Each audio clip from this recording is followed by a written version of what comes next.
ఇంకా ఏ ధర్మం మీదైనా సరే ఇలాంటి అపవిత్రం ఒక చర్చి మీద జరిగిన, ఒక మస్జిద్ మీద జరిగిన దేశం అల్లకల్లోలం చేసేస్తారు, ప్రపంచం అంతా మాట్లాడతారు, గ్లోబల్ న్యూస్ అయిపోద్ది.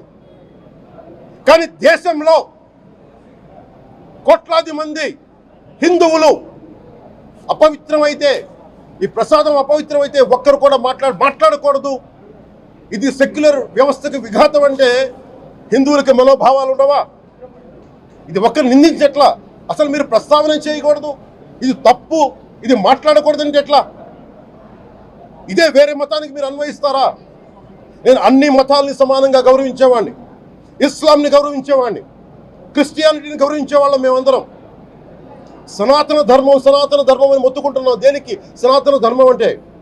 సనాతన ధర్మానికి ఒకరు ప్రారంభించింది కాదు, ఇది ఒక వ్యక్తి ఒక కూర్చోబెట్టి ఒకరు స్టార్ట్ చేసింది కాదు. ఇది కొన్ని వేలాది సంవత్సరాలుగా అన్ని మతాలని, అన్ని విశ్వాసాలని అలింగనం చేసుకున్న నేల ఇది. అలాంటి విశ్వాసాలకి దగ్గర తీసుకున్న ఈ నేల మీద ఇలాంటి అపవిత్రం జరిగితే, రిపీటెడ్గా జరిగితే, ఒకసారి కాదు, 2 సార్లు కాదు, రిపీటెడ్గా జరిగితే ఇప్పుడు కూడా మాట్లాడకూడదంటే అది తప్పు చేసిన వాళ్ళం అవుతాం. మేము దోషులకి శిక్ష పడాలి. ఫుడ్ అడల్టరేషన్ ఇది మేము కాదంటలా. టీటీడీ బోర్డు, అప్పుడు టీటీడీ బోర్డు బాధ్యత తీసుకోవాలి. పొలిటికల్గా వచ్చి అలంకారప్రాయంగా ఒక్కొక్కళ్ళు వచ్చేసి దర్శనాలకి టికెట్లు ఇవ్వడానికి మీరు బోర్డు మెంబర్స్ అవ్వలేదు. మీరు ఎవరు చైర్మన్ కానీ ఈవో కానీ, మీరు అక్కడ ధర్మాన్ని పరిరక్షించాలి. మీరు అక్కడ మీ ఇష్టాలకి మీరు కూర్చోబెట్టి మీ ఇష్టాలకి కాంట్రాక్ట్లు ఇచ్చుకోవడానికి మీరు టీటీడీ బోర్డుకి మీరు వెళ్ళలేదు. మీరందరూ, మీ అందరికీ బాధ్యత ఉంది, మీరు నిర్ణయించుకోవాలి.